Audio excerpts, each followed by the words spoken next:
il y a à peu près 700 ou 800 000 Maliens en France dont personne ne parle, alors qu'il n'y a que 4 000 Kenyans. Je veux dire, c'est bien d'aller au Kenya, mais la réalité des relations entre la France et l'Afrique, compte tenu aussi de l'importance des diasporas de l'ancien précaré en France, c'est ça qui est vraiment le domaine important. Et lui-même reconnaissait qu'au niveau des diasporas, ça n'avait pas vraiment avancé.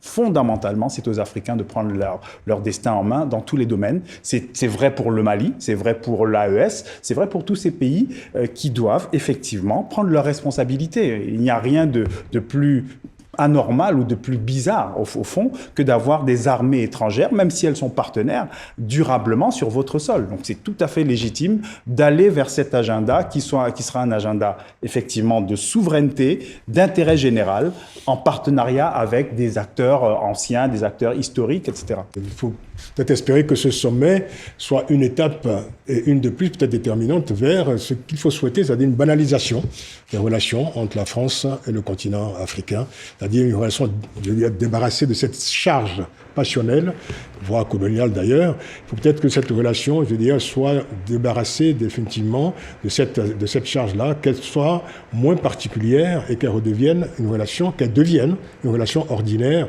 comme toutes celles que le continent africain entretient avec d'autres partenaires. En fait, réellement, on reprend les items qui ont été développés, poussés depuis au moins un demi-siècle par les panafricanismes et puis par les Africains. J'ai envie de dire, c'est une poussée par le bas, les intellectuels, les chercheurs, etc., etc. Ce qui est en jeu, à mon sens, c'est effectivement une question de narratif. Il y a une continuité dans la politique de la France envers l'Afrique.